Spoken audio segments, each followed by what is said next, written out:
Hi, everyone.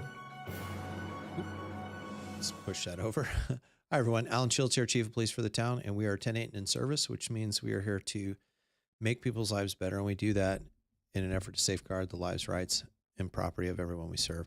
Thanks for joining us tonight. This is a live show, so if you have questions, go ahead and throw them in the chat. We're going to cover some topics. We're going to recover the residential burglary topic just because that seems to be hot on everyone's mind, and I just want to give some good tips on there on what you can do. We're also going to talk about how to stay connected. I know these are recurring topics, but what we're finding out is that some people still don't have it.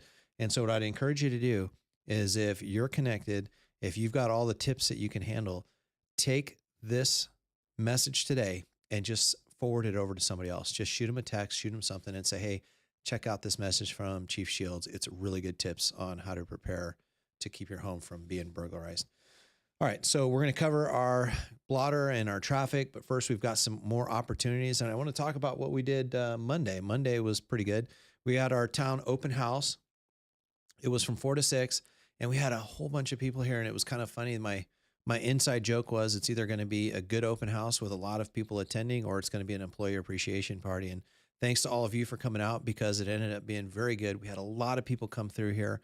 And I, for one, was pretty excited and energetic. It's just great to see a lot of people come out and kind of celebrate the new building with us to see what it is we do to keep all of you safe and deliver municipal services to everyone here in the town. So thank you to all those that came out. We really did enjoy your company, and it was nice to see all of you. If you didn't get a chance to visit us, I've actually got, I'm going to skip ahead here a couple, but I didn't load it. So I do have another opportunity that's coming up, and it's going to be our Citizens Academy. We're probably going to start it in spring. We usually do one in spring, one in fall. So if you want to know what it is the police department does to serve you, go ahead and sign up for the Citizens Academy. This will be the first one in the new building, so it should be fun. But really the idea is it's a chance for you to get to meet everyone at the police department and for us to get some feedback from all of you on what we can do different. So look for that in the future. We'll start throwing links in the description below on how to sign up for the Citizens Academy. But if you want to come join us, Friday, we'll actually be out at Peet's Coffee, 455 Railroad Avenue from 9 to 10 for Coffee with a Cop. That is a good way to just stay connected with us.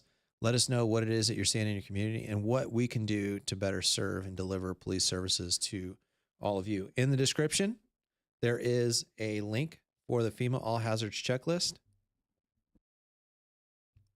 That all hazards checklist is a very good program where it has what we call information on high risk, so could be very catastrophic, but low frequency. So events that don't occur that often, but we want to be prepared for. So should they happen, we can minimize the impact to our community and then to our families. So make sure you download those. A good example is we're coming up on wildfire season. They'll tell you what to do during a wildfire and what you can do to prepare ahead of one. And if you're looking for wildfire specific information, please download our wildfire preparedness and evacuation guide. Also sign up for community warning system alerts. We'll cover that a little bit later in the show. But here's a look at inside that guide. It tells you what you can do to protect your home. It'll also give you some tips on how to prepare your family and have kits and all of that ready to go. As always, live show. I'm actually going to work on monitoring both YouTube and Facebook. So if you're watching on YouTube and it's live, throw something in the live chat and I'll try to answer it. If you're on Facebook, do the same and I'll make sure. And I do see Yuri and Lou there. So hello to both of you. All right. So let's look at crime. As always, communitycrimemap.com. That's where you can go proactively and look at the crime in your neighborhood.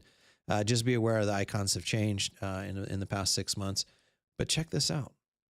So this is our collisions. One property collision, one hit and run.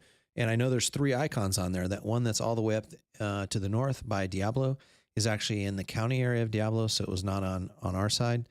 And we had a non-injury hit and run. And typically when I report on these, I talk about them and I tell you that, you know, it's a parked car or something like that. That is not the case on this one. On this one, this was a car that was making a left turn out of Boone Court going on to San Ramon Valley Boulevard when a light truck hit the car and then fled. The other accident we had was a non-injury collision on Crow Canyon Road in Camino Tasajara. But let's talk about the hit and run. And I don't know what the cause of the collision is. Our traffic investigators are still investigating that. But I do want to say this because what we've seen in the past sometimes is the person that maybe is involved in the collision and runs, that's not always the person that's responsible for the collision. And I'm not saying that's the case or not the case in this one, but you know, the issue is if you are involved in a traffic accident, you have an obligation to exchange information with the other party, whether you're at fault or not. So even if you're not at fault, you still have to exchange information. Now, you could take something where you're not at fault, and because you flee the scene, you're now committing a misdemeanor. It's the same as going into a store and stealing. You know, it's just as bad as that. Now, if the person in the other car is injured and you flee the scene, that's actually a felony. That's a felony hit and run. So please just let's use some good judgment. Let's stop and exchange information. If you need help exchanging information or you want officers to come out, by all means, please call us and we will help come out and facilitate the exchange of the information. Or if it's an injury report or greater, we'll actually take that report for you. All right, so let's look at crime. This is probably one of the best weeks we have, but I did want to note because there's a little anomaly on the screen there.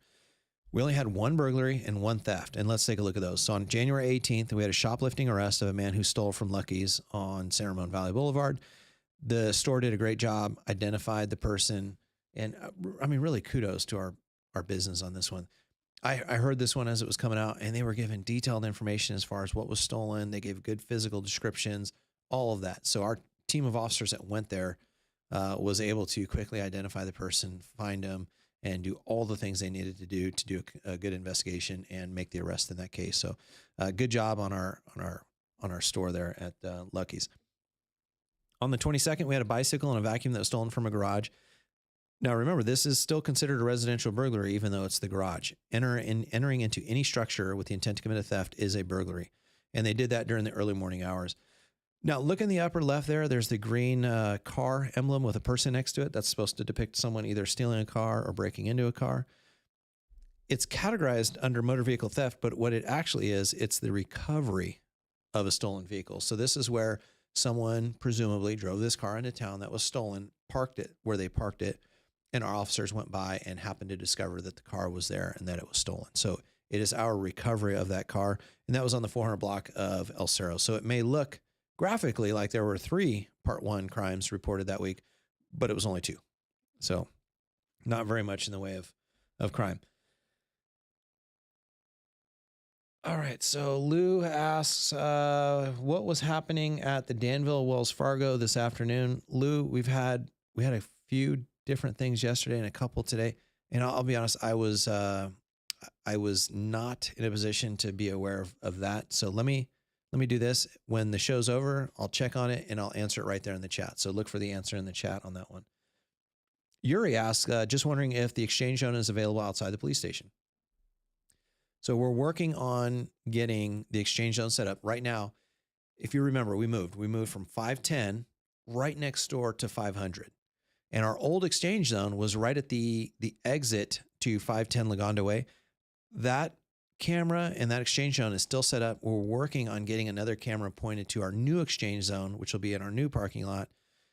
And we're working on getting the camera set up for that as well. So we are working on that, but there is one that's still available, and we encourage people to use it to avoid being victims of theft. And they can also use it for exchanging children during child custody exchanges and things like that.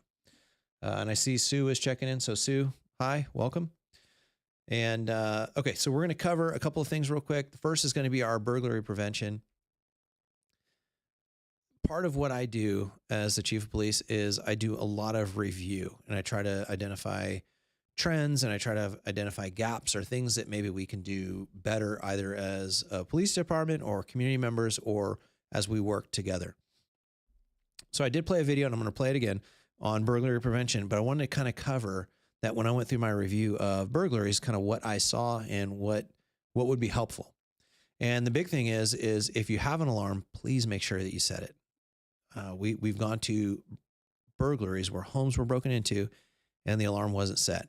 And what that does is that leaves an investigation window of maybe 2 hours, 3 hours, 10 hours, maybe 2 weeks. But if I can get it down to a minute, then we can really concentrate a lot of effort in looking in that area for your neighborhood cameras, our cameras. When we do area checks, we can tell people specifically the time we're looking for. it really helps out a lot. So please, if you have an alarm, set the alarm. I will encourage you, if you have not gotten them, I would say get cameras for your home. They're becoming very affordable. We don't necessarily recommend a specific brand, but you can get doorbell cameras, positional cameras. They're fairly easy to set up, and they provide us a wealth of information. They also can narrow down the time, and there is a prevention. If people can see the camera, they may think twice about breaking in your home. But also, if we get a picture of the vehicle, we can then correlate that data to our cameras in town, and it gives us a jumping off point to go and look for the people. Now, we talk about some of these burglaries occurring in the early morning hours, or like maybe after, while people are out to dinner. If you have motion lights on your house, that is another thing that will at least make your home appear as though it's occupied and keep people away. One of the things that we don't see too much in Danville, but it's always worth reminding, is the hedges and the trees. Really keep the hedges down low. Usually we say below 3 feet, and keep your trees trimmed above 6 feet. What that does is all of the joggers and walkers and the cars that drive through your neighborhood, it allows them to see if someone is lurking around your home or maybe standing by your door, those sort of things that can work to prevent. And the last point I really want to drive home before we play the video is really make sure that if you see something suspicious, you report it to us. It's very important. We can't stress that enough. It is, if you see something that is suspicious, please report it to us. Okay. That report, it may seem insignificant to you. It may just be a parked car that's unusual. Like, I know in front of my house, I'm an expert. I know the cars that are typically there. I know my neighbor's cars. And if there's a car in front of my neighbor's house that's different, I'll ask them, hey, whose car is that? And, and if it's something really suspicious, what we request neighbors do is just call, and we can check it out, and we can see, is it from the area? Is it maybe a relative? And it allows us to start at some place and maybe scare away a potential, someone that's casing or someone that's acting as a lookout. It gives us a jumping off point for that as well. But again, I want to credit, I think this is San Jose PD. I should have checked that before playing the video, but I do want to say thanks. This video was made, and it was very well made. And let's just watch it together and see what tips we can learn here.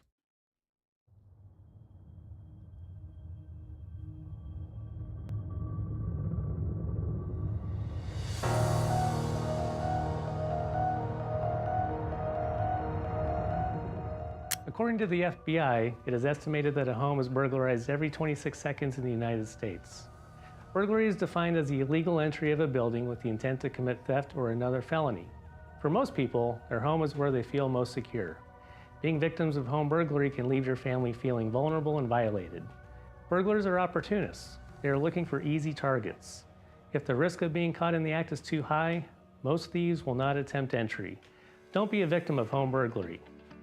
Improving the security of your residence is easier than you may think. Here are some simple, common sense things you can do to protect your home. Start with the outside. Make sure that your home appears inhabited at all times. A good way to do this is with exterior lighting. Eliminate any dark areas where a would-be burglar could hide. Put lights on a timer to give the appearance that your family is home, even when you're not. Exterior lights on motion sensors are an excellent way to frighten away unwanted guests. Keep your yard well maintained. Unkempt lawns and trees give the appearance that your home is rarely occupied. Overgrown foliage can also provide would-be thieves the cover they need to break in. Lock your doors. According to the FBI, about 38% of burglaries in the United States are classified as unlawful entry, meaning that the intruders were able to gain entry without breaking in, usually through an unlocked door.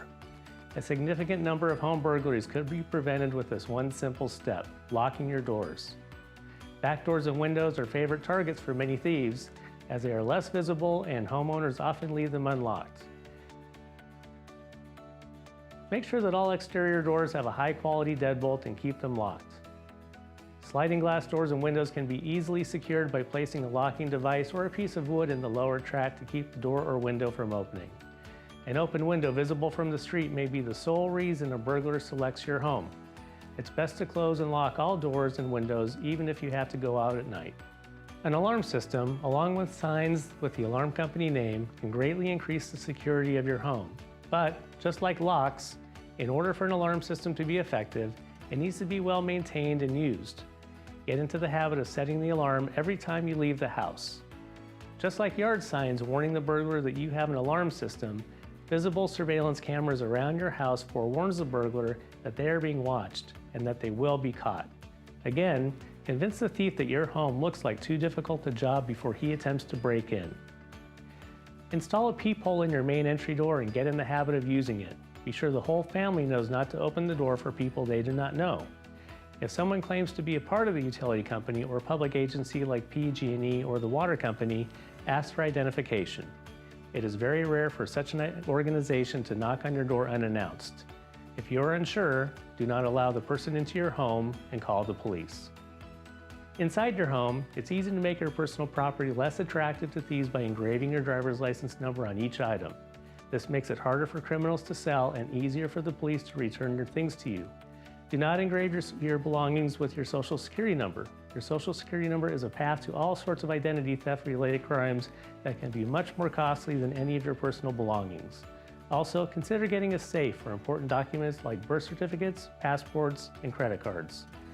One often overlooked but extremely effective way to protect your home is to develop a good relationship with your neighbors. Good neighbors can look out for each other's homes, communicate with one another, and establish a trust. The best way to have good neighbors is to be a good neighbor. Keep an eye on your neighbor's home while they're away. Collect their mail for them.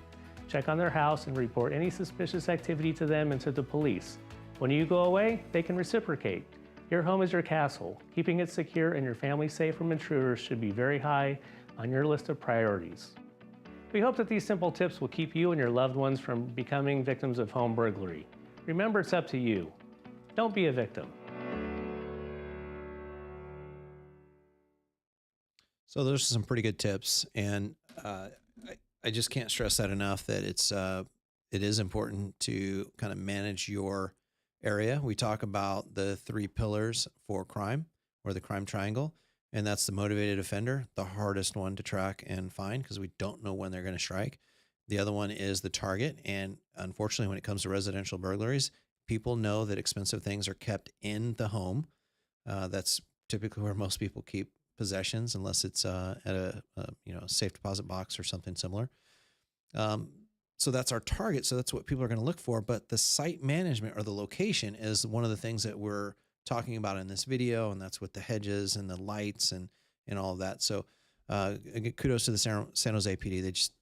That's a great video. It really puts a lot of information in there, and I hope that that you pass that on. So I did do a talk last week. Lindsay and I went out and did a talk to a newcomers group. Great group of ladies. And I'll say this, usually when I ask people if they know what Nixle is, and I do a hand check where I ask people to raise their hand, I'll get probably half the group at least now. It used to be, if I did that poll maybe 6 years ago, hardly anybody. But we've got, I think we're up in the neighborhood of about 16 to 18,000 people that have opted in to receive notices via Nixle. And what I realized was, here was an entire group of ladies that had no idea how to receive an alert. So if we shut a road down, if we have a disaster of some sort and we need people to evacuate or do something specific, this was a group of people that had no idea. And they were from Dublin, San Ramon, Pleasanton, I think one of them, Danville, Alamo, all areas that put out information via Nixle. And so I thought it was good. It would be good for me to put out some information on how to stay connected. And what I'd ask you to do is, I'm sure that the folks that are watching currently, I know that you're all aware of this, but what I would say is tag this part, and you can even do it and say that it's at the 23-minute mark or so, is please, tag this forward and say, start watching at the 23-minute mark. And that'll get you on how to stay connected. And the very last one is the easiest one. So let's play the video, and I'll kind of narrate over the top. But the first one is our community warning system. When we were having the flooding, we actually did use this. And what this allows us to do is target a specific location. We can do a city. We can do a couple of blocks. We can do a radius. And it's really easy. There's a link in the description. Just click it, register with our Contra Costa Sheriff community warning system, And once you get in, you can set it up and personalize it to how you want. It takes maybe 2-3 minutes to get everything set up. It's pretty quick. And once you type in, and you can, for each login, you can have up to 3 addresses, a few phone numbers, text messages. And not only will you get information, so if any one of those 3 locations is triggered as an area where we're sending an alert, however you choose to be contacted, that could be a telephone call, it could be a text message, it could be an email, you will get information to all of those. And it is actually, for those that maybe don't see so well and they would prefer to receive a phone call, it's actually you'll actually hear a voice. It's an automated voice that will give you information over the phone. So easy to set up, easy to put your information in there. And I would encourage everyone to please do that. All right. I'm going to kind of skip ahead here. So with Nixle, during the floods, we had some criticism both ways. Some people were saying, hey, you're not putting out enough information. Maybe we're putting out too much. And some people didn't want to get a text every time a road was closed. And so I did want to go back and cover that you can actually tailor your preferences at Nixle.com. So there's a very easy way to sign up. But if you want to take the time and really tailor how you receive your alerts, you can go to Nixle.com and you can choose to set up your alerts in a way that suits you the best. If you do it by geography, you're going to get all alerts for that area. So, for example, if East Bay Regional Parks were to put something out for the 94526 or 06 or whichever one of those zip codes that you're registered for, you're going to get that alert. So it's not, you can tailor it to agency specific, or you can just say, hey, give me anything that hits 94526, 94506, and you'll get that alert. But if you want the easiest way to set up a Nixle, and I'm going to skip forward here a little bit. So this is the part where you can tailor what kinds of alerts and how you would receive them, whether it's email or text message. So you can really tailor it and make it so that that you're not receiving things that you don't want to receive. But if you just want to sign up for the basic Nixle alert, send a text message to 888-777-888-777, and then just put your zip code in the text box. And shortly after you only use one zip code at a time. Some people want to put multiple at a time. Don't. Just one zip code. You'll get a little alert. It'll come right back to you.